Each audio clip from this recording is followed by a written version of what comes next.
Hello and welcome to SPORTBALL. First of all, I would like to give a thank you and a huge congratulations to Case Keenum for heading to Minnesota, but not for the Super Bowl.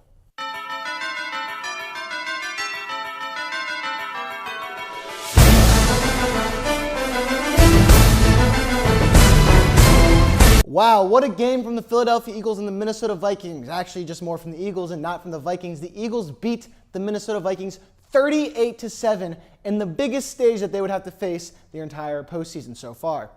Now, Nick Foles came in and did what he was supposed to do for this Eagles team. He went for 352 yards, 3 touchdowns, 0 interceptions, and a 143.1 passer rating, which is one of the highest in postseason history.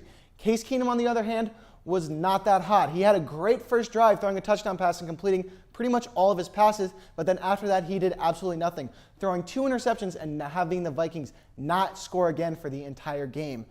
One of the interceptions was a huge momentum swing as Patrick Robinson intercepted Case Keenum for a pick 6 to swing the momentum in Philadelphia Eagles' favor for the entirety of the game. Now, the Minnesota Vikings will be sitting at home in Minneapolis, watching the Philadelphia Eagles in Minneapolis take on the New England Patriots. Blake Bortles played a great game. He played his heart out, but Tom Brady was Tom Brady, and he came in and wiped out the crowd. He brought the New England crowd into it. He made the Jacksonville Jaguars look silly in the fourth quarter after coming back being down by 11 points. Now, we will have the New England Patriots, the big powerhouses of the entire NFL. They've been here multiple times. Brady and Belichick are the 2 greatest to ever do what they did against the underdog Philadelphia Eagles. As you have seen probably all over the news, the Philadelphia Eagles are embracing their underdog status by wearing dog masks and everything. Dog masks were found at the game. Dog masks were found at the rallies and riots after the game. It was a great thing for the Eagles. They have literally embraced the name the Philadelphia Dogs. Now they're going to be 5.5 underdogs in this game. Now, we have a great game between 2 great teams, the Philadelphia Eagles defense versus Tom Brady's offense. Tom Brady is the greatest to ever do it, and there are thoughts that he will expose this Eagles defense. But given that the Eagles defense has faced many good quarterbacks, including Matt Ryan, who they shut down this season, and Cam Newton, who they shut down earlier this season, it's going to be a tough game for Brady. I don't like him, but I admit that he is the greatest of all time.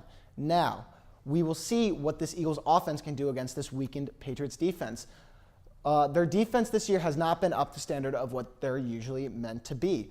The Eagles offense was rolling until Carson Wentz got hurt, but then Nick Foles in the playoffs has played out of his mind. If Nick Foles keeps playing the way he will, or he has been playing in the past couple games, I believe that the Eagles will win this game. Personally, my score predictions, not biased at all or anything, like no bias whatsoever, but I personally think that my score prediction is 24-17 Philadelphia Eagles over the New England Patriots.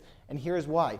Nick Foles has been playing well, and Doug Peterson now knows how to use Nick Foles as a quarterback. He's used Nick Foles in dink and dunk passes and then takes shots down the field when they're least expecting it, which has worked very well in the first 2 playoff games. The Eagles defense will adjust to Tom Brady's game. The Eagles defense has a great pass rush and can get Tom Brady in trouble most of the time. Their offensive line is not that great. The Eagles pass rush will be able to get through there and upset Brady and get him off of his game. Now, I think Nick Foles throws for 2 touchdowns and Jay Ajayi or LeGarrette Blount runs for 1 and Jake Elliott kicks a field goal. And I believe Tom Brady throws both of the touchdowns that the Patriots will score in my prediction, and Gostowski will add a field goal on in extra time. I believe this game is going to come down to the last 5 minutes, in which the Eagles will be kicking that field goal to put them up by 7. Well, that's all I have for SPORTBALL. As I said before, I still think Blake Bortles is the playoff MVP. As you can see, he did a great job against the Patriots and did not choke under pressure. But now, believe me, I believe the Super Bowl MVP will not be a quarterback this year. I believe it will be a defensive player. There is going to be one defensive play that will turn this game into favor of one of the teams. And I believe that it will be Malcolm Jenkins picking off Tom Brady within the last 1 minute of the Super Bowl while the Patriots are on the Eagles' 30. Thank you, and I hope you enjoy your Super Bowl that you will be seeing very shortly.